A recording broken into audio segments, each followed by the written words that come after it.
You go out on that win. Just to win? Okay. Take shots. Mike's answer to being able to score 32 points a game was simply to just score 8 points a quarter. That was the plan. It wasn't about fun. It wasn't about, I got to make sure I dunk at least twice. It was simply 8 points a game. 8 points a quarter. If you break that down, that's only 4 buckets in 12 minutes. It's nothing. It makes me want to call the Sixers up. Let me put on a jersey. Because the reality is he broke down what seemed to be an amazing process, an amazing goal, down to something as simple as 4 buckets in 12 minutes. What's your simplistic plan for success? I needed that. So I encourage you guys to really think about that. Really dig deep into that. And understand when you're dressing for success, there's 2 sides of it. It's professional and it's personal. The professional side of it, what would you consider the professional side to be? As far as dressing? Just the professional side of dressing for success. What is that? Depends what you're doing, too. If it's professional, it has a profession to it. So what would you think that would be? Whatever that profession is, what would you consider it? How you hold yourself? Confidence. How you Okay. present yourself? You doing construction, you ain't gonna wear a suit. You gonna wear, some people do wear a suit to the construction. It's like the boss. Yeah, The reality is, the personal side of dressing for success revolves around the clothes. Revolves around grooming, making sure that you are sure and you can put your hand up in the elevator and not clear it out. Choosing what type of suits to wear, power colors, the blacks, the blues, the matchups. Those are personal sides. They have nothing to do with your professional side. You can be fully dressed personally, but be totally naked professionally. The professional side of it is your resume, your business cards, your etiquette. Those are the things that dress you professionally and allow someone to see you as a fully clothed individual, a fully clothed entrepreneur. And that has to happen whether you're working at McDonald's or you're working at, Pico. And so I encourage all of you, I see, how some of you are dressed. I would ask you, is this the same way that you would dress if Barack Obama invited you to the White House? Some of you might say yes.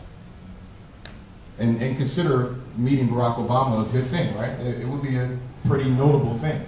But the reality is, after you meet Barack Obama and get that press photo op, he puts his arm around you, tells you, Michelle said what's up. He's going to usher you out. So at best, all you have is a photo op. But you came here, and he provided resources, potential grants. There's a bunch of vendors around here that are willing to support you and get you involved in their products and services and get you on your path, which is far more valuable than a trip to the White House with a photo op. So why dress down here when this is more valuable than going to the White House? And so that's how you have to think, on a daily basis. What's your best foot forward? What is dressing for success really like? Good teacher. I'm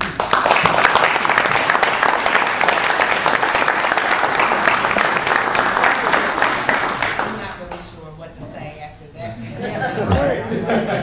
But I must say that that's my boss, and I'm very happy to be here. I actually hired Premier Brand. Well, let me just say who I am. My name is Nicole Newman. I became an entrepreneur about 3 years ago. Entrepreneurship was not something that I thought I was going to do. I was a magna cum laude graduate from Temple University. I had a great job working at Deloitte, but I was unhappy because I didn't feel as though I was doing what I was called to do. And for 2 years, I couldn't figure out what I wanted to do with my life. I just knew that something at Deloitte, even though I had the best job, I had the type of freedom that you usually don't have in a job because I had a team in Hyderabad, India. So I had to manage a team meaning that I had to be available for them at 10 o'clock at night here in the U.S. because it was 10 a.m. in the morning in India. So I had flexibility, I had everything I wanted, but internally something was wrong. I felt that I was bigger than my job, and I didn't know how to get started on that path. So what happened to me, and this is the way God works, is that I ran into a person who was a referral from somebody else for a network marketing opportunity. And a network marketing opportunity just so happened to be Quick Start. So I started with that company and found out that I wasn't dressed for success. I had everything as far as a great resume, magna cum laude graduate, Deloitte consultant, but the unhappiness had affected my health. And when I started as an entrepreneur, I weighed 250 pounds. So I went through a whole transition. I was not baptized. I was an atheist at the time. And I had to get a transition of mind, body, and spirit. Because you need all three of those things to become a successful entrepreneur and know what your purpose is. I did not stay in that network marketing company, but I wanted to make it my own company. And I've been doing that for about 2.5 years when I was introduced to Malik off of Facebook. So you have to understand that what I would definitely recommend is be around like-minded people. Surround yourself with entrepreneurs at every opportunity, because you're going to have a different conversation. You're not going to care what's on TV. You're not going to care what's going on the street, because you're going to be so focused on your business that nothing else is going to matter. And we were having a conversation, and synergy cannot be created in a team of one. So you're always looking for other people. That's why I'm here. I'm always recruiting to see who else wants to be in that circle of success. Because what we really want to create is an environment of success that cannot be done as individuals. So I had an idea, but it wasn't branded properly. So I didn't know what I needed, but I knew somebody would come into my life to make that happen.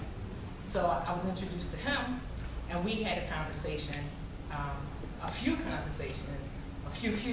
late night conversations about where we were going. And it turned out that we wanted the same. The cause was the same. And that was really important, that it was bigger than my company or his company. The cause was creating an environment for businesses to be successful in the 21st century. So I hired him, he recruited me, and now he's working to develop the brand for Diverse Philly, so all you guys can be successful. Thank you. BLANCO seal of approval, that's hot. All right, good afternoon. How's everyone? Good afternoon. All right, great. If I knew that I was going to go last after all of that, I wouldn't accept the invitation to come up here. I wouldn't go there. These are some powerful people that are up here, and I just hope to add to that with my story and about me being an entrepreneur. I can share a little bit about, I'm a chief plastic. My company is BDFS Group Incorporated. And what we do, we actually are consultants, and we do business development, real estate development, and financial literacy. So there's three components of what we do to our business, with our business. I have 3 partners. I have a partner who's an attorney. I have a partner who, we still don't know what he does yet. He has like 15 degrees, and and I'm kind of picking when he's actually in the back of the room over there for a second. He's an environmental engineer, he has an MBA, and all kinds of things. He works for J&J as well as the company. And then we have a general contractor as well. And each of these panel members spoke a lot about some of the important things that really formed our company. It's about synergy and about finding the right people.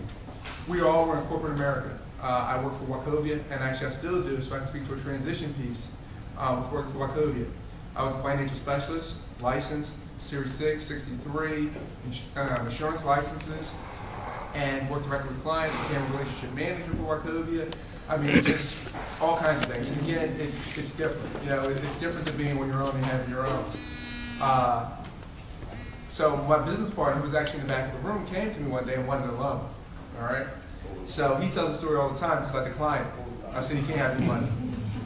About that, we're still business partners. How about that?